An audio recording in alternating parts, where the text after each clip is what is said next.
Thanks for listening to High on Horror. I'm Drew. And I'm John. This episode and every future episode is dedicated to the horror hounds and smokers out there who want to expand their knowledge of the genre and have a good time. Today we're reviewing The Black Phone. You all heard of it and made a killing at the box office, bringing in over $20 million opening weekend, even up against competition like Jurassic World Dominion, Elvis, Top Gun, and Lightyear. I think the last I saw just before today, it was like at 44 or 48, somewhere around here. Well, yeah, you and I, we've looked forward to seeing it since before the release date changed. But we're glad that it did change because this movie was meant for summer crowds. This is a summer movie for sure. So we're going to pick the movie apart, the good, the bad, and the in-between. All that and more today on High on Horror. Interviews, reviews, and the latest news all rolled into one.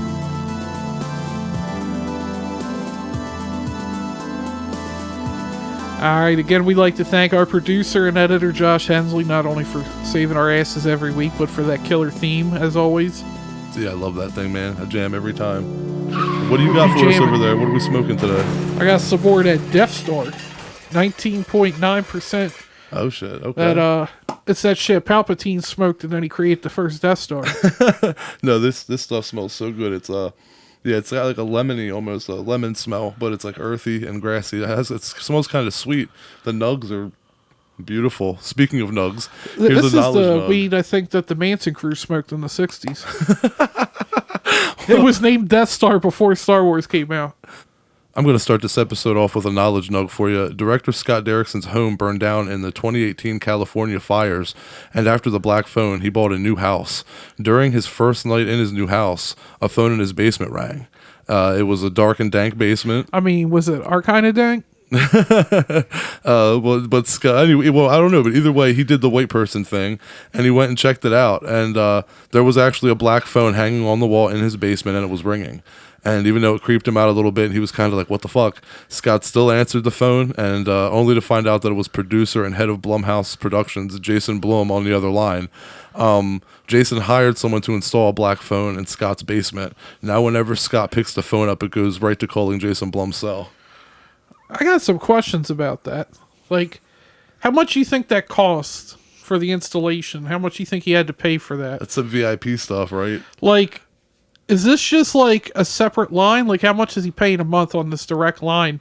And is it really that? Well, I guess if you make one movie and it's good, then it probably is very much cost efficient. But like, also, does like Scott have this many ideas that like Jason's just like, I want a direct line whenever he has a dream? That could be, maybe it's like I legit want a direct line whenever you have a new movie you want to make, like call me. But Jason Blum is actually great friends with Scott, and he's very protective of him as a director. So it's like their own personal walkie-talkies from like when you were kids and you could talk to your friend. Right, exactly. Only it's like your own personal director and producer. But Jason Blum's very protective of Scott as a director, and he basically gets Scott whatever he needs, and Jason backed Sinister as one of Blumhouse's first projects. So yeah, they're definitely cool. Yeah, that's pretty awesome. I mean, everybody, I think, is well aware of our love of Sinister. Yeah, that's one of those tricks where I don't, like, at first you'd be like, what the fuck? But then afterwards, I think I'd probably appreciate it and be like, that was a pretty cool prank, actually. Yeah, I mean, although you I want my key back. Black phone. I want my key back, however you got in the house. I want that key back. How the fuck did you get in there?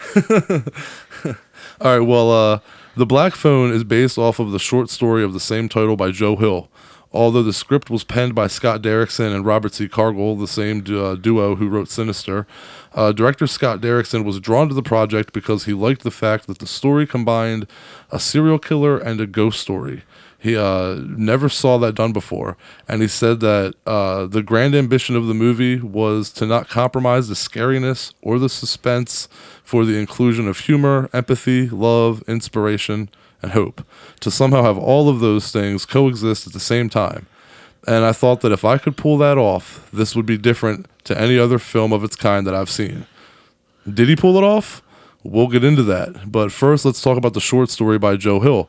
I'm going to briefly go over what I can that doesn't spoil the movie for those of you who haven't seen the movie yet. If you've seen the trailer for The Black Phone, then you'll know that all the things that I'm about to say don't give any spoilers away. It's mostly differences. Unfortunately, I'm going to carry this segment a little bit because John don't read. Damn, call me out, you fucking nerd. Fucking hit the ball. It's not that you can't read, you don't read. That's a choice. I'm not a learned man. You're an audiobook guy. I do like audiobooks. When I was younger, I could definitely read, but fucking technology just killed my attention span. All right, well, first off, the short story is 20 pages long and is found in the short story compilation by Joe Hill called 20th Century Ghosts. 20 pages tells you right there that the movie had to make up a lot of stuff to fluff out the story to be feature length. However, instead of doing a movie adaptation novel, they just retitled 20th Century Ghosts to The Black Phone Stories and slapped Ethan Hawke's face on the cover. And this is bullshit to me because none of the other stories have anything to do with the Black Phone. But this new title, this cash grab, is misleading.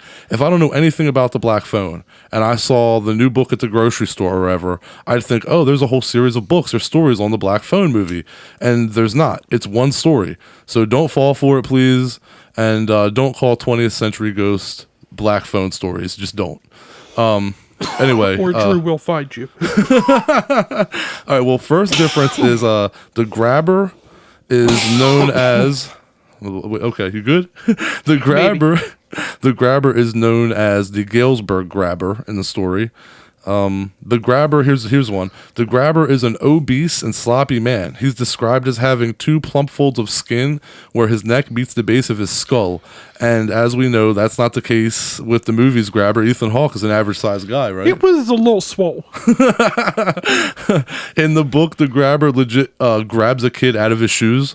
Like shoes left in the street, right? Damn, like that time Undertaker like chokeslammed Terry Funk out of his sneakers. Exactly. I knew you were going to make a wrestling reference. Here's a big one. There's no mask in the book. No mask at all. And that's interesting because I feel like the mask. Right. That's like the main thing of the movie, right? And like you're like that's kind of. Yeah, I'd say it might be the Black Phone. Well, it makes you wonder. Like that's what I was thinking when you read the short story and you see how much the movie embellished. It's like I wonder of all the short stories they get where you don't need to embellish, like how stories like the Black Phone get picked up. Like not that it's not a good story, but I'm like it's so like they had to add so much to it. It's kind of like. It's just like, how did that story make the cut? But it worked. I'm glad they did it. You want to watch me piss off 2 fan bases at once? You want to? Go ahead. Maybe Joe Hill's like his dad. He's like, he tells okay stories. His stories are better done when somebody else makes them. Oh. And which of those 2 is better? Maybe we'll get into that in a future episode. I'm not going to argue with you over this right now. That'll be behind the scenes. Okay, Finney's sister in the book is named Susanna, whereas in the movie she's named Gwen. Susanna also didn't have a dream leading her to where her brother is being kept, like in the trailer. But instead she gets a strange vibe to turn down a street she's never been on while she's riding her bike. She gets a gut feeling that it's the street that their brother. Once she gets on the street, she has a gut feeling like, oh my god, this is the street he's on. And in the book, she has a little psychic ability, not much, but she does dabble in the occult. So in the movie, that's a big difference, right?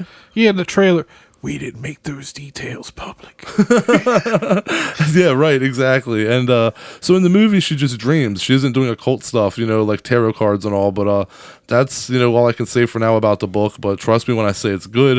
And I'll come back to the book and go over the differences it has with the movie, with spoilers at the end of the episode if you want to stick around. The Black Phone. It's funny, I wrote in my notes here, I wrote 2021, and it's totally not 2021, it's 2022. Yeah. So The Black Phone is a 2022 American supernatural horror film. It brings Scott Derrickson, C. Robert Cargill, and Ethan Hawke back together. And I guess James Ransone as well. They all work together on Sinister, and you know how much we love that. Man, yeah, just listen to our Sinister episode if you want to hear how big of fans we are of Sinister. That movie is amazing. You'll never hear us singing a bad word about it. Yeah, that's high up on my list. I feel like it's underappreciated. Agreed. I think it truly is one of the best horror movies of all time. Fucking goddamn Sinister. We don't need to go and talk about more, but that's listen how much we like it. Anyway, the setting's North Denver, Colorado. The year's 1978. A serial child abductor known as the Grabbers going around snatching up kids. He's climbing in your windows. He's snatching your people up. So y'all need to hide your kids, hide your wife. The Blake children live with their abusive and alcoholic father after the suicide of their mother. Finney Blake, played by Mason Thames, is frequently bullied at school. I want to talk about that real quick. Like these fights where there's like bullies, like we saw it in It, like Oh, they threw like garbage water at her. Oh, they pushed somebody down. Like they threw rocks. I guess rocks is bad, but it doesn't feel as like violent as this. Like they're beating the shit out of each other. Like, yeah, it's pretty. like yeah. if this was UFC, they're getting $50,000 bonuses. Yeah, they were like, and it goes on for a while too. These bullies pummel the shit out of him. Yeah, that was not something I was really ready for. But even the non-bully fight, even the other kid fight, the bully fighting the other kid, his friend Robin. That's another fight that's just brutal. yeah. After being chased down by bullies and cornered in a bathroom, he makes a new friend, Robin, that you just mentioned, played by Miguel Mora. He fends off the bullies and tells Finney, "You have to stand up for yourself." And before this, we saw Robin, like we talk about, just whooping ass. Like, he knocks this kid down, and he walks over and, like, I guess I'm going to ruin it, but fuck it. You think, like, after the second punch, he's done. Nah, he wails on him, like, what, 6, 7 punches? Just, he's in the top mount. He's not protecting himself. Herb Dean's reffing, like, so you know somebody getting fucked up. You just painted the whole UFC picture. He's just ground and pounding him like old school Chuck Liddell.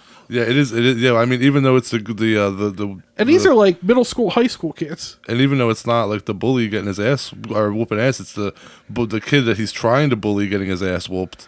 Or whooping ass, I mean. I'm tripping over my words. At first you're like, this kid's a dick, and then you're like, wait, no, he was standing up to the bully. He's just violent as fuck. But the thing is, even though it's the bully getting his face bashed in, it's so excessive that even freaking Finney says, nobody deserved that. Like, so it's pretty bad, but Robin ain't fucking around. Like you said, Bruce Lee movies, like, he's basically, don't fuck with me. I like that kid. Yeah, we find out he loves Bruce Lee movies. That's where he learned it. So who do you think learned better? Oh, man, I know you're not ready for this one. Who do you think learned martial arts from TV better in their movies?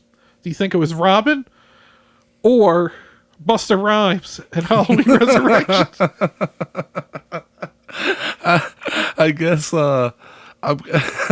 you got me with that Freddie, I couldn't think of his name. I'm going to have to say Dangertainment. I'm going to have to say... That is a good name. I do like that. I'm going to have to say, I think Busta Rhymes, just because, like, in terms of whose ass he's kicking, it is Michael Myers. See, I was going to say Robin, hands down, but I think you just swayed me. Yeah, like, it is still Michael Myers. Because he did roundhouse Michael Myers. And he told Michael Myers to fucking shoe, basically, and he listened to him. Yeah, dude, so you know what? You completely swayed me. I thought this was just a runaway, that it was going to be Robin, but no, that makes, as bad as it is, Dangertainment for the win. Yeah, I mean, I guess, whatever. Well, maybe not Tyra. She was fucked up. Freaking, all the Kung Fu movies he's watching in his hotel room taught him enough Kung Fu to whoop Michael Myers' ass. I mean, fair enough. Look at me. Anyway. One of Finney's friends, Bruce, is abducted by the grabber. Gwen Blake, the other Blake sibling, played by Madeline McGraw, and she's had a hell of a start to her career. Yeah, the Ant-Man movies, this, like, she's doing pretty well for herself. She has psychic dreams like her mother before her suicide, and like you said, that's a big change here. She dreams of Bruce's kidnapper. Well, not the kidnapper, but she sees the van and the balloons, and then, like I said, that's in the trailer. We never released that. Detective Wright and Miller are having a hard time believing her claims. I don't think I would believe her either. So yeah, agreed. I mean, they're made to look like the bad guys because they don't believe. But like, if some kid just tells you that, I would think that she knew whoever it was. If somebody told you about the black balloon thing, like, somebody attached to this. I wouldn't believe that she dreamed about it. But anyway. I'm with them. Yeah, they never released those details publicly, so they're miffed as to how she knows. And another after that, our teenage badass Robin gets abducted. Yeah, poor Robin, man. That's why, I mean, we'll get to that part, but it's in the trailer, so you already know. When Finney gets abducted, I'm just like, well, damn, if Robin couldn't get out. Like, right. That might have been the whole point of showing, like, you know what I mean? Just to show you that if poor little Finney is going to have to fight this guy and Robin couldn't, then what the hell? And now it's Friday, so every Friday Gwen seems to stay over a friend's house. I can see why she tries to get away from her father. Yeah. So that leaves Finney's job to tend to their father. Finney encounters the grabber on his way home, though, and he's abducted. He wakes up, he's in a small soundproof basement, and he's terrified of the mask-wearing grabber. As a kid, I mean, I think I'd be scared as fuck too of that dude. Like, Yeah. that mask is pretty, like, creepy looking. And, like, the other thing is, like, he doesn't raise his voice, he doesn't threaten Finney, which makes it, like, just, like, more weird. Mm-hmm. Next to the mattress in the basement is, what do you think? A black phone. But the wire's cut, which, like, makes me think, why did he leave it in there? Yeah, that's unknown even in the short story. And the grabber says it doesn't work. So we all know, obviously, it's going to work. Mm-hmm. Later, Finney hears the phone ring. He answers it, and Bruce speaks to him, except Bruce doesn't know that he's Bruce. So Finney's able to help Bruce figure it out, remembering back to, like, the Little League game that, like, first starts the movie. Mm-hmm. He hits a game-winning home run off of and walks him off. He doesn't do a bat flip. I'm kind of upset about that, but he tells him that he's, like, at first I thought he was being a dick when he said your arm's mint. I thought he was just taunting him. Same. But then, like, no, he was serious because he's like, you almost got me. He had him on an 0-2 count. I don't know why he didn't throw something out of the zone and make him chase it for that third out. But That curveball. Drew just throwing out, like, the only pitch he knows. I mean, is there one called a straight cross, or is that a boxing punch? There you go. That's so much about baseball I know. Anyway, stop humiliating me. Anyway, Finney's able, like I said, to help Bruce figure out who he was, because he uses the line about his arms mint. And Bruce was unable to remember what he even did when he was alive as well. He tells Finney about a floor tile he can remove to dig a tunnel and escape. Like, he got, like, pretty far. Full on Shawshanks that bitch. Right? I was going to make a Shawshank reference myself.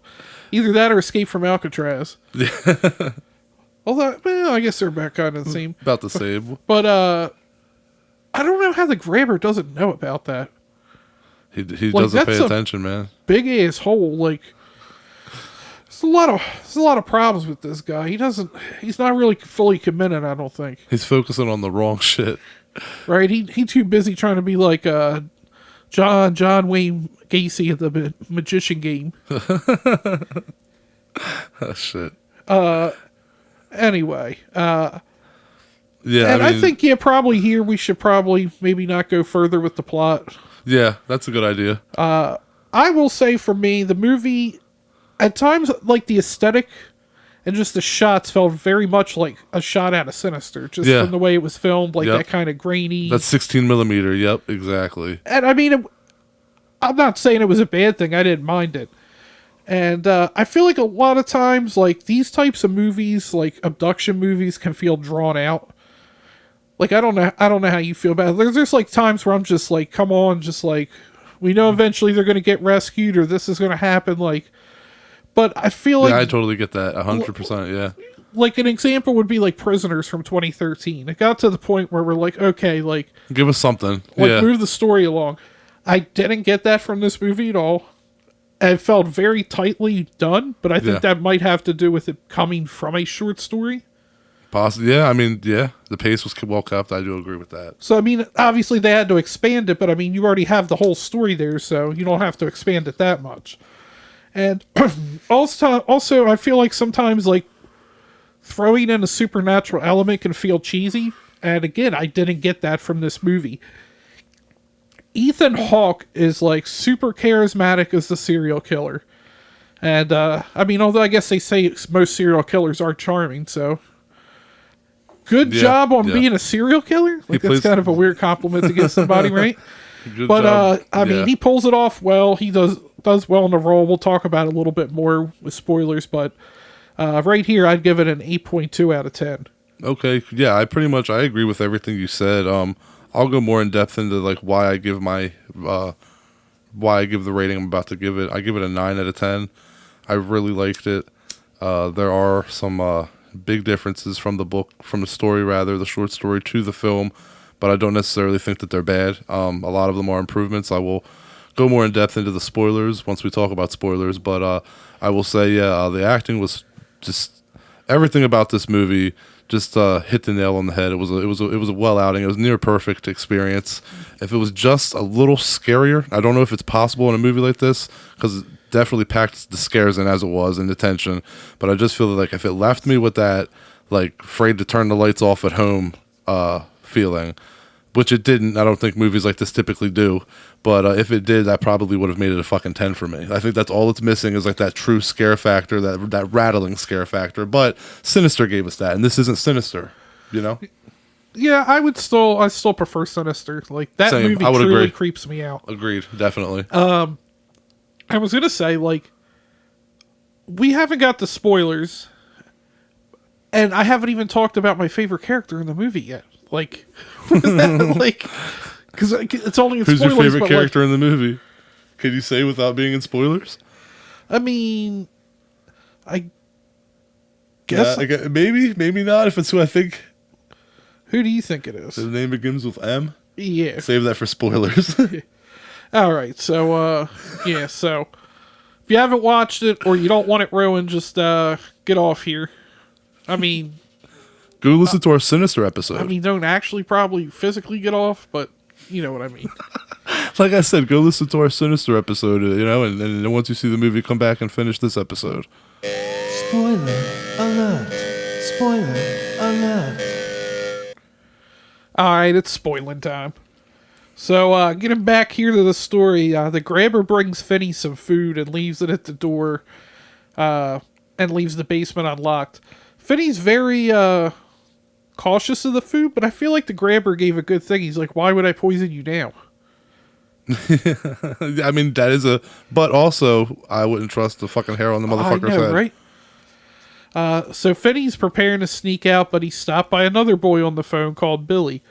He explains it's a game the grabber likes to play, and he's waiting upstairs to attack Finney with a belt. Basically just like his dad did at home, you see earlier in the movie. And Billy instructs him to use a cord he had found to get out of the basement window. When climbing, Finney, as Drew put it during the movie, was looking like Bruce Wayne trying to escape the pit in Dark Knight Rises. Yes. But difference is, he and Talia both did it without the rope. That's right. And I don't know how he would have got there without a rope at all. He so, made but the jump. he wasn't the kid of... I guess he wasn't the child of prophecy. Anyway. Finney ends up breaking the bars on the window when he tries that, which when they first were doing that, I was like, isn't this just going to, like, rip this grid out? I don't know how he was planning to, like, move... Anyway, I did not think that was his best option. Agreed. I agree. And then Gwen, she dreams of Billy being abducted and confides in her father what's happening. We get back to Detective Wright and Miller, and they speak to a weird-ass dude, Max, played by James Ransone, and my personal favorite character in the movie. There it is. I knew that's who it was. Dude, he's so good at, like, everything he does. I agree. He's a good character, man. He's a witty guy. And he's staying in the area with his brother, and it's also interested in tracking down the grabber, which I wonder if this was purposely done to, like, call back to his character of Deputy, like, so-and-so in Sinister. Yeah. That he's, thought that. because he was, like, even, obviously he was a cop, but he was, like, super into solving that as well. And Yeah. or working with Ethan Hawke, and now, we'll find out how he knows Ethan Hawke. But I think you already know this because you're in the spoiler section. And Or you're going to find out if you don't. it's revealed Finney's being held in Max's basement, which he's unaware of. Like, how do you not know? Well, I guess it's soundproof, but, like, you don't... I guess if it's an unfinished basement, I guess he's really not going down there. There's not really any rooms in my house that I don't feel that I wouldn't, like, visit frequently, though. Like, I don't just feel like I'd leave But a if room you had a unlooked basement at. that looked exactly like that, would you be going down there? No, but if I had a brother that kept going down there, I would probably... But he probably doesn't know. Did I just pre-spoil our I mean, spoilers? we're in spoilers, so people are going to know this anyway, so... That's true. Or, but, I mean, it's your fault you're still here, we told you. But I would feel suspicious about, I'd be like, what's down there? Why do they keep going down there? So I feel that almost like it's But maybe almost... he does it when Max isn't, like, around. Maybe. That's definitely I mean, he's possible. a part-time magician. I don't think his days are busy. I think he's a real part-time magician. I mean, he does make kids disappear. Yeah, I mean, Anyway, that's the cruelest magic trick ever. yeah, Max is the grabber's brother. Finney speaks to another one of the victims, Griffin, on the phone. And Griffin shows Finney a combination to a lock and informs him the grabber's fallen asleep upstairs. Finney sneaks upstairs and unlocks the door with the combination. Like, I get you have to pull to make that combination, like the combination lock open, but like, my man was making a lot of noise. Like, each time he tested that. Yeah. And just woke the dog up. I could see that, yeah. And what's important though is that fucking Max lives in the same house, right? Like that's the whole thing. Like he lives in the same house as the grabber. So that's just like holy shit, the dude's not living alone. You know, that's not the impression you get from the trailer. Yeah. Finney flees down the street, but he's recaptured by the grabber. The grabber's holding him and threatens to cut his throat if he makes a noise. I feel like this is one of the few times like you really just get like that anger. Like he's very, very calm and very cool about everything, but like, yeah, like when he tackles him and he just like threatens to cut his throat, you're like, damn, now you finally kind of see that real violent side of him. I feel like you got like angry Ethan Hawke in that voice, like in his other voices and noises he makes, he's being the grabber. But in that angry, like that was the voice he uses when somebody gives him the wrong coffee at Starbucks. Not that we know that Ethan Hawke's just going around terrorizing baristas, but yeah, I was gonna say with the grabber, he didn't want to play the villain role because he said he didn't want it to affect his career. And I forget, I read it somewhere, I can't remember who brought it up to him, but he said that they told him, you're 50 years old, and then he realized that probably now playing villains is his future in Hollywood. Yeah, I'm all for Ethan Hawke playing bad guys. He's a good actor. I mean, he doesn't really do any. Does he play any parts wrong? Has he ever played a bad part? He's been in bad movies, but he's never gave a bad performance. Exactly. You can be in bad movies, but you know he's never been bad. He never been bad. Finney answers the phone, and we get another victim. Like, this man was just cutting people down in the 70s. Vance, The way you worded that. who Finney was scared of. Vance informs Finney of a connecting storage unit he can escape through if he breaks a hole in the wall and exits through the freezer on the other side of the wall. I gotta say, one of the few things of when they were saying that during the movie, I was like, this shit's too complicated. I'm too baked to understand you, Ghost. But like, yeah, break a hole in the wall, come through a freezer. Like, this is a lot of information to take in. And a lot of effort too. I feel like if this I was you, kidnapped. you'd have given I up, put bro. in a little effort in escape. You'd have made the hole in the wall and be like, I'll take care of the freezer the next day. I'm gonna take a nap. So Finney did create the hole with the toilet tank cover, and he enters the back of the freezer only to discover that the door is chained shut. And then Finney just has a breakdown, like full on Andy Barkley in Child's Play 1 when he's just like losing his shit in the fucking in the hospital. Yeah, totally. Understandable too. The phone rings one more time, and who is it? Fucking Robin. At the end My of the man line. Robin. He comforts Finney and encourages him to finally stand up and fight for himself. Teaches him some nice fighting moves too. Yeah. You hit him with that feint, come back and just fucking whop him with the phone. Right? Which they showed that in the, like, just a quick thing. They showed too much in the fucking trailer. They did show a lot in the trailer. But this is just a general. Yeah. Like, too many movies are giving away too much shit in the trailer. But it's unfair because I wanted, like Halloween. It ruined so much in the fucking trailers, but I'm going to want to watch it because it's Halloween. I want to see the trailer. Fair enough. But like you said, like the thing with Robin rehearsing that is I hadn't seen that in the trailer. Watching that might have been something I deliberately brought up is how cool of a moment that was. But like you said, because it's been spoiled in the trailer, it's just kind of like a known scene. Yeah, because it kept in the trailer. It didn't have the whole thing, but it just kept having the step back and swing. Yeah. Anyway, but yeah, he coming in with the faint step back and then fucking smack that motherfucker. Anyway. Motherfucker. He instructs Finney to remove the phone receiver and pack it with dirt he dug up to make it heavier. And then he gives him instructions on how to fight and tells him this is the last time they'll talk. Be like, yo, you can't even like come back after it's over? Right. Like, come on, dog. Come on, dog. Gwen dreams of Vance's abduction and discovers the property of the grabber. When she finds the house, she contacts Wright and Miller. Max realizes Finney's being held in the house and rushes to the basement to free him, but his brother kills him. Straight axe to the fucking head. That shit was brutal. It's got, I mean, there's no contest. That's kill of the movie. Oh yeah, and it's probably most expected kill of the movie too. And it's like, it's weird to say it's a funny moment because of the like whole seriousness of the scene. But when he discovers Finney, it's almost comical because he's just like, what the fuck? Like anybody would be like, what the fuck? There's a fucking kid in this basement. Like Right. what the fuck's going on? And then he just fucking gets axed to the head. Yeah, he gets so split. my man Max just gone.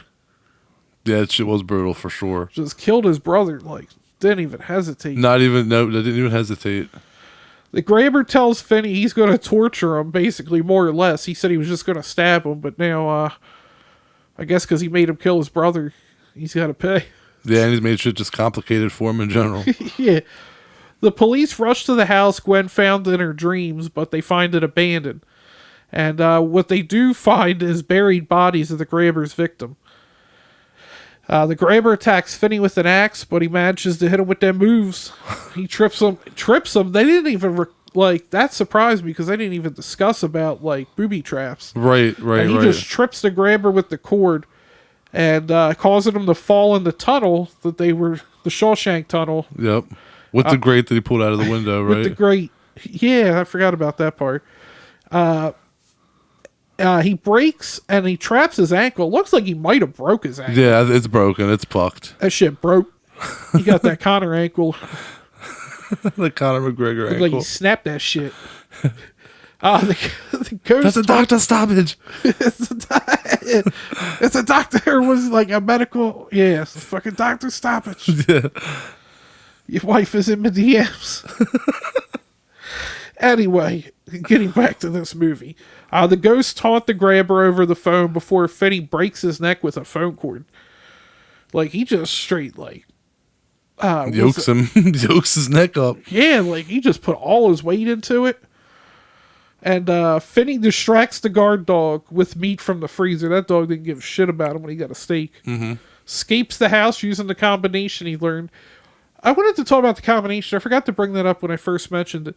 It's a little small detail, but I really liked it that the numbers were written on the wall, but it wasn't clear what the combination was, if it was a 2 or a 22. Yep. So he had to go through that. So he exits the house and he exits the house across the street from the grave sites where he reunites with Gwen and the police rush to the property. The siblings comfort each other and they reunite with their father, who apologizes for his treatment because, he violently beats the shit out of these kids. And he likes to drink, a lot. So much so, they fucking broke him by breaking a vodka bottle. Yeah, right. That man lost his shit. Yeah, absolutely. Back at school, he's now treated with respect. Confident Finney gets to sit next to his crush in class. Everybody's happy. And you know what? I'm going to be honest. I don't think the father turned his shit around. I think he was still probably an abusive fuck. It's probably hard. It's hard for addicts, but hopefully he did. But the movie ended on a note where it was such a dark movie that here's a little bit of hope. So maybe there's hope all around, But like you said, I guess I would admit or agree to if anybody in the movie didn't change or didn't keep to their new shit, it would be him. Yeah, and the twist was that you see them go into the house. I hate to use it because it's not the same exact thing, but when it was happening, I was like, is this going to be like Saw 2? Where you think they're in the house, but they're in the wrong house? Yeah. And you find out that he owned both properties. Yeah. So the grabber was staying in the house, and he was just a little nod to Gacy. I mean, originally the short story was a clown and not a magician, but we'll get into that. Right. Knowledge snug, I stole one from you. But he owns the house where he's just putting them underneath the house in the basement. But he's keeping them locked up at the house across the street. Before he kills them. I mean, this is going to sound terrible. I think it's a genius idea. Just the execution of it was horrible. I was gonna say it's a genius idea, but it's risky as fuck. But like, the dumb part is to literally have them across the street from each other. Like, that's just bad planning. Pretty close, yeah. Pretty close. Not that we're like trying to admire a serial killer. I'm just trying to But understand. it's a fucking movie, people. Okay, well, I'm going to give my opinion of the film now, my official opinion. First off, I'm going to talk about Ethan Hawke. The way that he moved, stands, and talks were all him. Scott Derrickson didn't give him any direction on those things. And Mason Thames said that Ethan is amazing to watch in person, and I think that Ethan did a fantastic job. He did a damn good job playing a fucking creep, as expected. He nailed it. I hope he doesn't do too many roles like this. Like, this is unlike anything he's ever done. I don't want to get desensitized to him in this kind of role, the way he had kind of like a soft Michael Jackson voice, just added like a creepiness to the mask, but I want to see him play more villains. Just don't do the child kidnapper, like creepy pedophilia type of dude. Like, and not that there was pedophilia, but like that creepy mousy, like child killer, abductor, whatever. No more of those. Preserve that for this. And there was a lot of unfair accusations being thrown at Ethan Hawke's character before the movie. They were saying that, like, they were calling it gay face. I saw that. Yeah, something like that. I didn't look into it. And everybody was saying about how he was playing, how it wasn't cool that a straight dude was playing a caricature of a gay person. And, like, there's nothing in this movie at all that suggests that the grabber is gay. Nothing at all. And I saw it online for reviews, and I looked it up, and I was like, I actually didn't see it till after I saw the movie. We actually just saw it today. But I saw it online later, and I was like, what is this talking about? And I was like, at no point in that movie did I ever, like, go, oh, he's clearly gay. No, same. No, I like, never... I don't get where all that came from. People, that's Agreed. the problem with a lot of media, is you have all these people talking about a movie that hasn't even come out, and they're already, like, lobbing accusations. It's not even accusations. You have everybody out there thinking that they're a fucking movie critic, and they want to act like they're so smart. They just look. Being movie critics. They just look into everything way too much and try to say, "Oh, well, this is a metaphor for this," and it's like, no. Sometimes things just are what they are, and there was nothing gay about the character of the grabber. That, like, and I'm not saying if it was, that's cool. I don't care if he was, but no, like, there was nothing, no vibes, nothing that was said, zero to do. Yeah, and regardless with the movie, it's like, yeah, it has nothing to do with the movie, so it's really stupid to target that, But anyway, I really liked how he had that, like, creepy Michael Jackson voice, and then, like, he kind of did that, like, growl, and he'd have aggression. And it was just a reminder that, you have no idea what's going on behind the mask or in his mind. And, Hawke said that he was glad he got an email from Scott Derrickson and the potential to work with him again, because Sinister, their prior film together, reawakened Ethan's love of the genre movies. And thank you, Scott Derrickson, because Ethan Hawke, since he's come back to well, I guess not come back, but since he's been in horror, he's done some good work. We've gotten some gems already, yeah. And when describing playing the grabber, Ethan said, quote, "I kind of saw him as a broken circuit board. His brain was broken and wires didn't connect and there were sparks falling, and sometimes it seemed like it could function and other times it didn't," end quote. He also likes that the grabber's background isn't explained because he feels that too many villains nowadays waste time on exposition. And director Scott Derrickson mentioned Hannibal Lecter and Heath Ledger's Joker when describing the ambiguity behind the grabber, and said that the best villains are the ones you know the least about. And I think those are very true words. I agree. And as far as what we do know about the grabber's background, Ethan said, quote, he has a brother. He, quote, "The more I thought about someone who would do the actions he takes, hurting children, the less I understood him. There was no way to make sense out of him. Obviously, there's some brutal trauma there. Obviously, there's some immense shame at work, and what's driving him, it is mysterious," end quote. And he also states that the grabber is broken, malevolent, and terrible. I kind of like, when I saw that quote, I like the fact that he goes, "No, I can't relate with that guy." When you have, like, all these, like, actors that are, like, playing serial killers that are like, "This is how I got there, and I did this." And Christian Bale would have legit, like, had a murder spree going to play the part. He'd really be stacking bodies.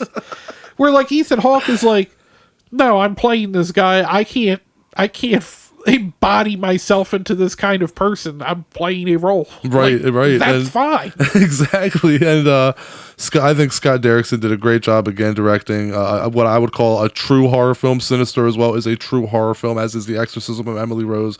Scott really directs these true horror films. It's not as scary as Sinister, as we said, but based on the premise alone, I don't think that it could be.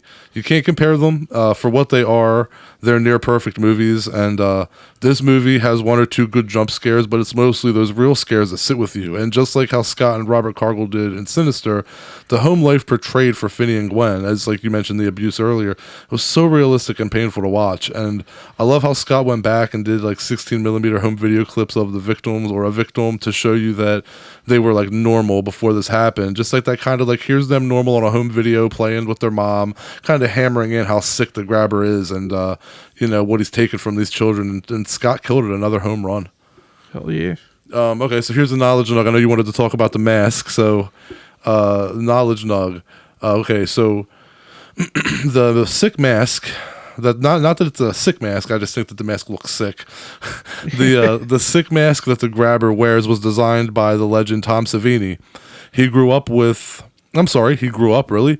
He drew up the mask after he and Scott Derrickson had a discussion about what they wanted the mask to look like. Well, I would imagine Tom probably would grow up at some point. And Tom gave the design to his protege, Jason Baker, who sculpted the mask.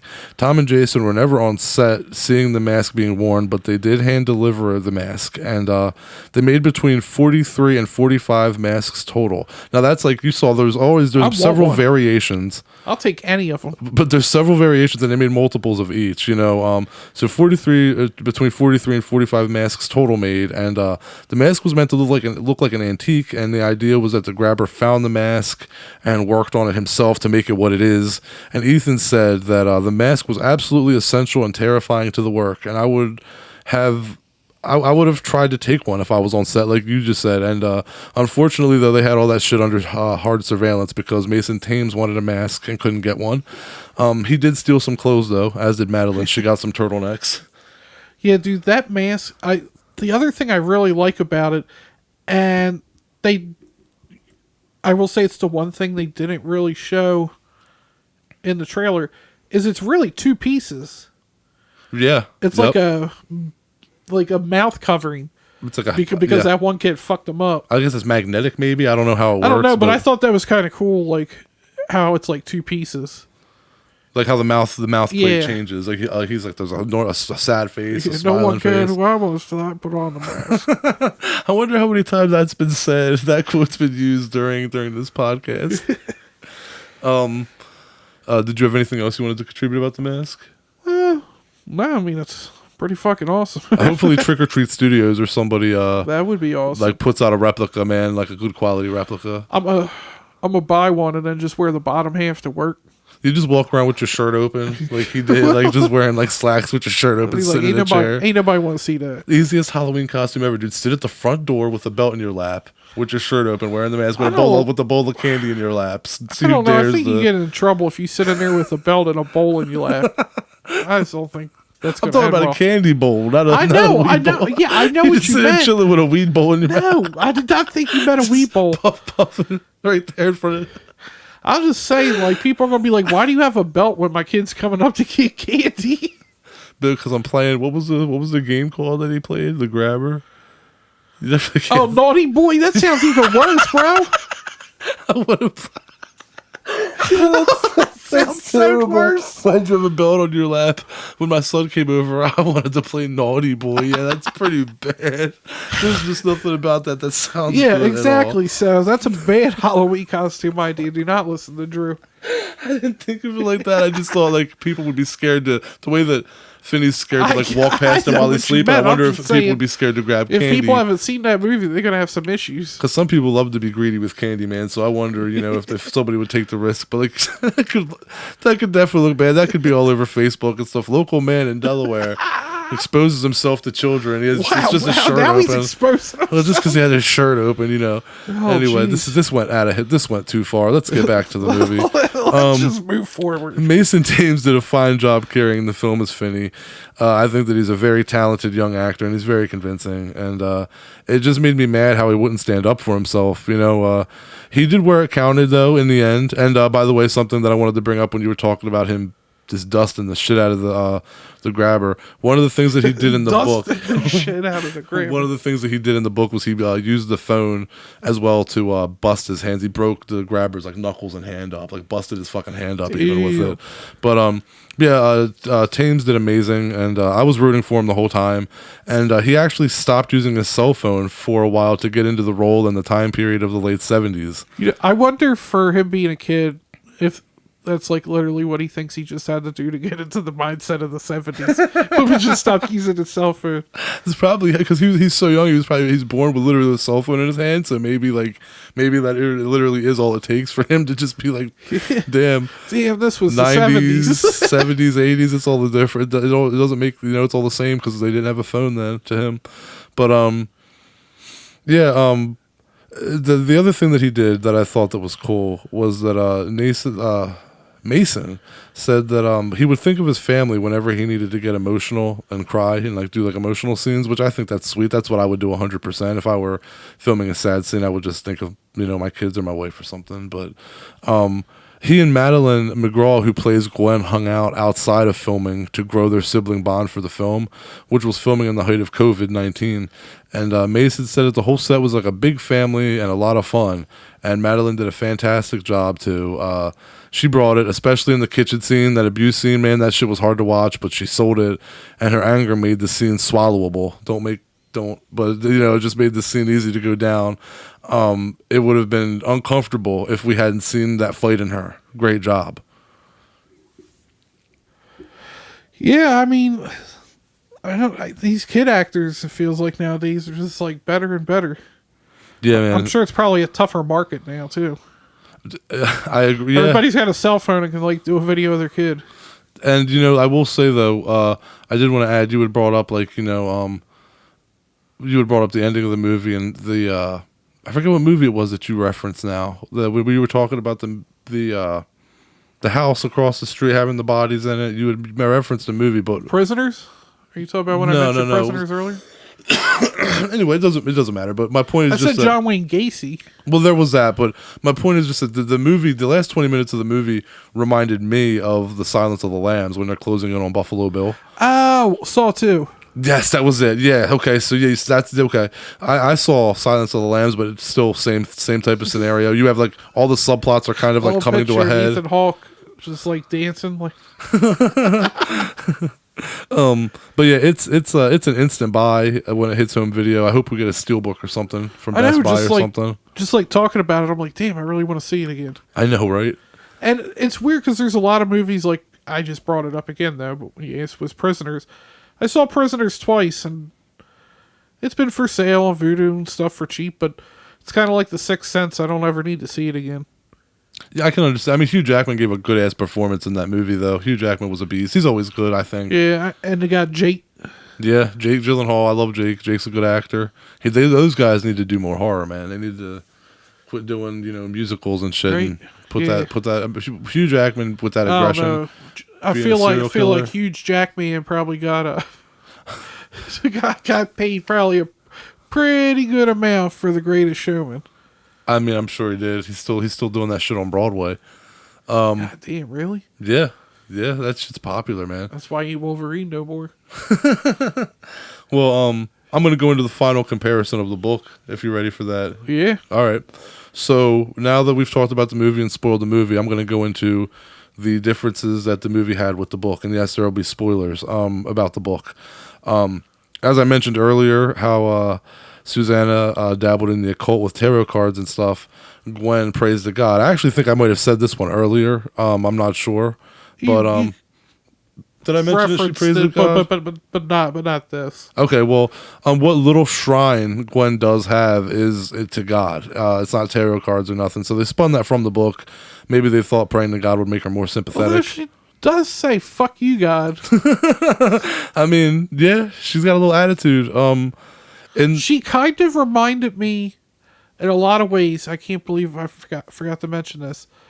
I wish I could remember her name from Psycho Gorman. Mimi, right? Yeah, dude. Yes, totally. So yep. See, I didn't Hair even and get to everything. The hair and everything. Yeah. The look. Yeah, absolutely. Okay, so in the book, the grabber's real name is Al, and in the movie, his name's never stated. I think I like it better with no name. Agreed.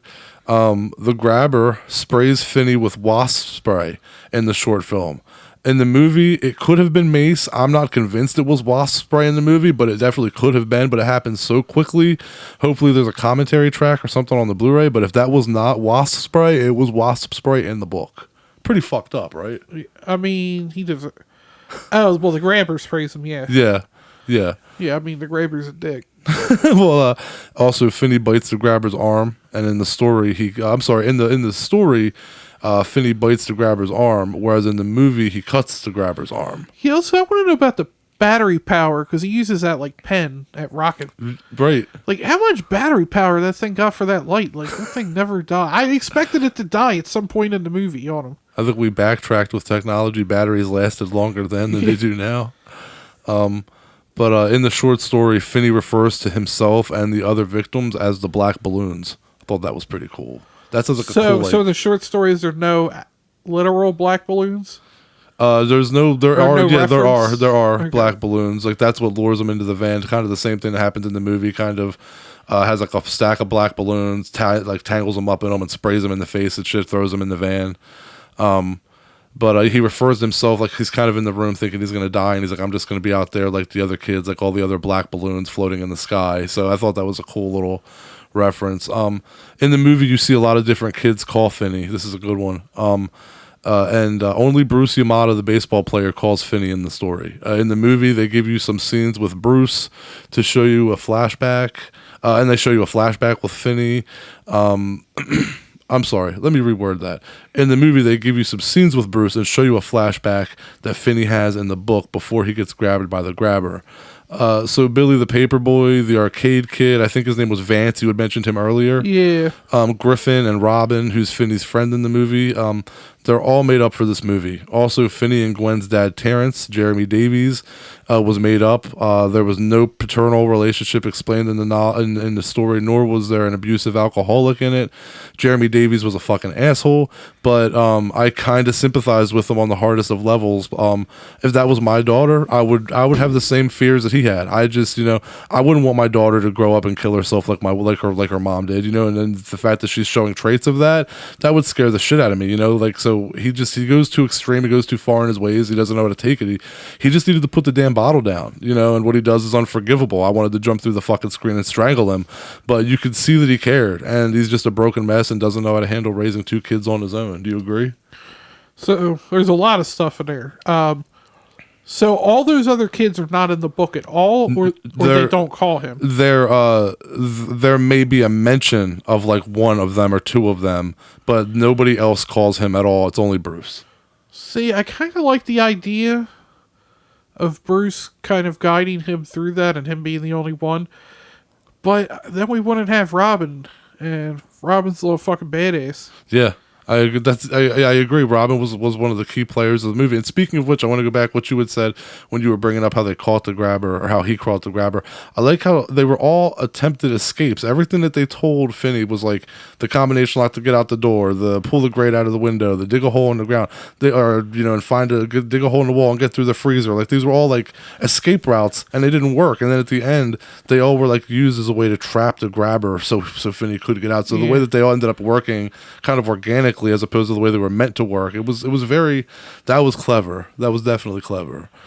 And I feel like the father really did add a lot to the movie as well. Agreed. He was very like I said, did you sympathize with him? Do you see where, despite the abuse, do you see where he's coming from? And like he's like, if you were a panicked, drunken mess, but you erase that, you could still see the fear that he has. He's just doing it. He's going about it all wrong. Exactly. He's just, he's not handling it well. And just like, was it Tom and Slapface? Yeah. Like, he's trying. He's not doing it well, though. He's not doing a good enough job. And Finney being bullied and scared wasn't in the book. That was added to the film, I'm guessing, to add emphasis on him Damn, being it weak. added more to the relevance that, like I was making that joke about how their material's done better by other people. Like, that's another one that I feel like you're like, there's like, you've read it, I haven't, but the stuff you're telling me that I'm honestly surprised that a lot of this was not in the book. Like, I know. I feel like the whole, like, alcoholism, him being bullied, and, like, I mean, essentially being bullied by his father as well. Like, that adds a lot to this, and a lot to when he finally stands up to the grabber. Right. That's like what the I'm whole saying. thing is like, He's scared to Robin stand up to like, himself. Yeah. before he finally goes up, he said, "I told you you'll have to stand up for yourself," which is another annoying thing because it's in the trailer, and he's like, "Today is that day." Yeah. But now you get what I said when I was saying I wonder why a story like The Black Phone was what was picked to make a movie out of when they had to add so much to it. Like, that's no joke, you know. Not that it was a bad story, but it's just like what they added. You're like, damn, that's a totally different movie. Like, it literally, like, the book just became the premise at that point, I think, you know. I think Going back to, to that again, what was it Stanley Kubrick said about Stephen King? He's really good at making a shell of a story, but he's not good at the details. quit shitting on Stephen King, man. No, but I'm gonna make that to carry over to it, Joe. I get. Well, Max. I'll stop shitting on the Kings. Max, the grabber's brother, is never given a name in the short story, and literally only appears in the doorway for a second before he dies, in the same fashion as in the movie. The grabber is super anxious because his brother had off work that day. So the grabber, Al, was paranoid that he would discover his little secret in the basement, and he was right. Max doesn't do any investigating, and he's not on coke like James Ransone is in the film. So that leads to your theory about, was it a nod? Is this nod character Max in the film a nod to Deputy So-and-so? Seeing as how he didn't do any investigation in the book, and he was like just a one scene character, I think that has to be the whole, like, let's bring him back as a Coke scene was hilarious. My man just left three lines just chilling. The cop tells him clean that up, and he cleans it up. He just uses his nose to do it, right? But yeah. And I'm glad they expanded because I like James Ransone. And the ending is very close. Actually, I won't ruin the ending to the book because we're doing a film review. But the ending you to can the ruin book, it to me when we're off air. yeah, the ending to the book is very close. But like we just said, I do feel that overall, with the meat that Scott Derrickson and Robert Cargill put on the bones of the base story made by Joe Hill, the movie surpassed the short story by a long shot. There's just not enough in the short story to compare anymore, especially when you can, like, the acting. You don't picture, when you see a fat dude in the book, you don't picture Ethan Hawke in The Mask. The movie reinvented the whole story. Like, this is one of those ones where the movie surpasses the written word. Yeah, I feel like it can be that way with a lot of short stories, though.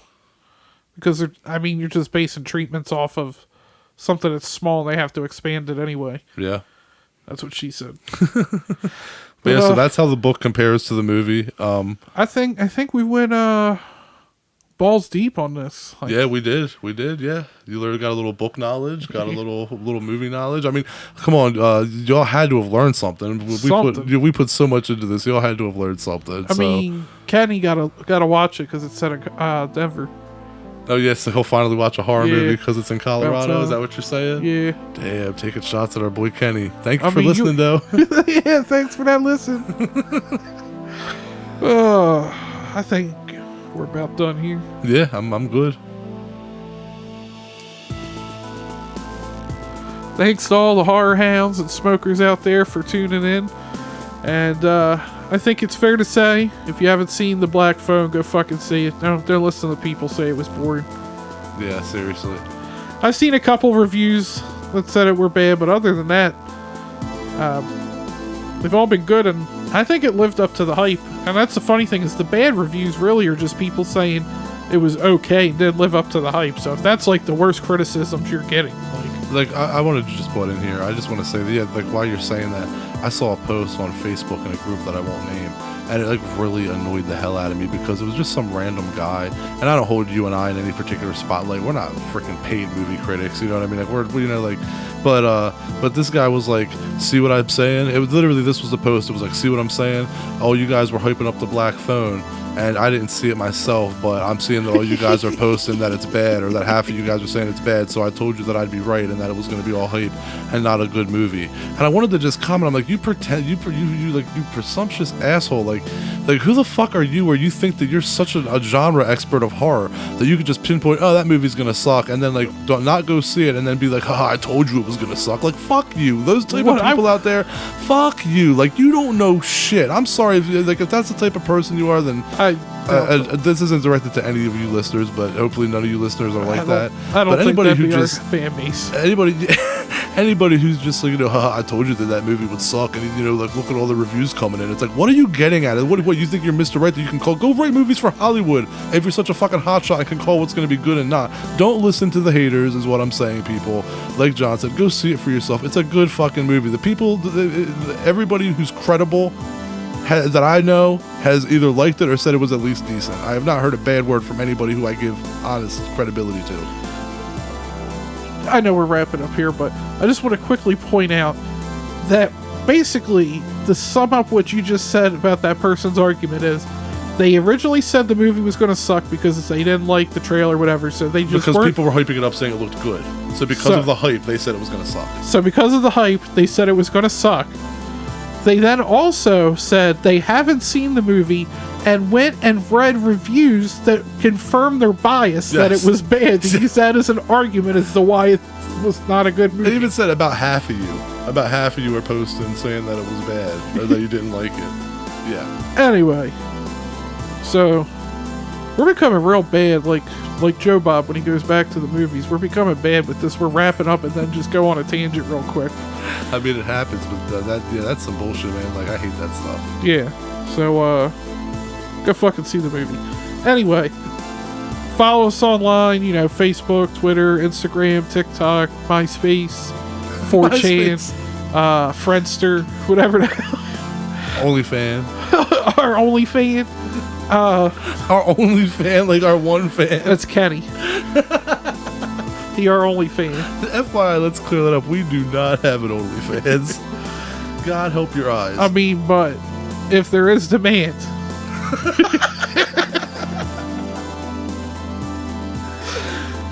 So, yeah, you know where to follow us online. High on Horror 420 at all you social medias. And watch out for that. We'll have our next episode announced. Also, make sure to check out our website, highonhorror.com. You can always email us at highonhorror420@gmail.com. And how about wrap her up? Catch you later. Bye, everybody.